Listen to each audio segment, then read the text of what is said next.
பரிசுத்தாவின் பேராலே அவன் கிறிஸ்துவுக்குள் மிக பிரியமானவர்களே, இந்த நாளுக்கு என்று தேவன் நமக்கு உணர்த்திய இறை வார்த்தை அது நீதிமொழிகள் அதிகாரம் 3வது அதிகாரத்திலே 33வது வசனம். நீதிமான்களுடைய வாசஸ்தலம் அது ஆசீர்வதிக்கப்படும்.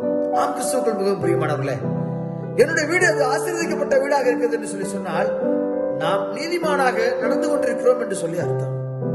என்னுடைய வீட்டில் கர்த்தருடைய சாபம் இருக்கிறது என்று சொல்லி சொன்னால் நான் நீதிமானாக அல்ல, துன்மார்க்க ஜீவியம் பண்ணி கொண்டிருக்கிறேன் என்று சொல்லி அர்த்தம்.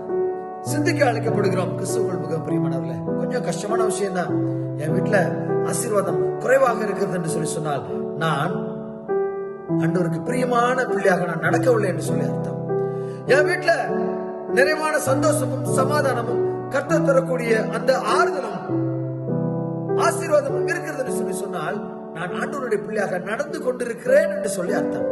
சிந்திக்க அழைக்கப்படுகிறோம். கிறிஸ்துவுக்குள் மிக பிரியமானவர்களே, நிறைய பேர் நீங்க சொல்றதை கேட்டிருப்பீங்க.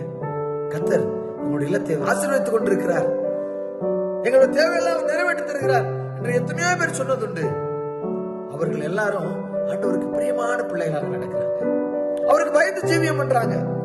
ஆண்டவருக்கு பயந்து அவருக்கு பிரியமாய் நடக்கிற பிள்ளைகளை அவர் ஆசீர்வதிக்கிறாருங்க. அவங்க தாங்க நீதிமான்கள்.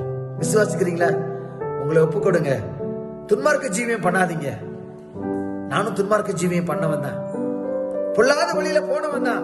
நான் ஆண்டவரை என்றிலிருந்து பிடிக்க ஆரம்பித்தனோ அன்றிலிருந்து என்னுடைய வாழ்க்கையில ஆசீர்வாதம், என் வாழ்க்கையில சமாதானம், என் வாழ்க்கையில சந்தோஷம், நிறைவான ஆசீர்வாதங்களை நான் பெற்றுக் கொண்டிருக்கிறேன். இந்த அடிமையை சாட்சியா வைத்திருக்கிறார். நான் ஆண்டவருக்கு பிரியமாக ஆண்டவருக்கு பயந்து நான் நடந்து கொண்டிருக்கிறேன். என் வாழ்க்கையை அவர் ஆசீர்வதித்து வருகிறார். உங்களையும் அவர் ஆசீர்வதிக்க ஆசைப்படுகிறார். உங்களை ஒப்பு கொடுங்க. கர்த்தர் தாமே உங்களை ஆசீர்வதித்து பாதத்தில் எடுத்து காத்துக் கொள்வாராக. ஆமென். God bless you.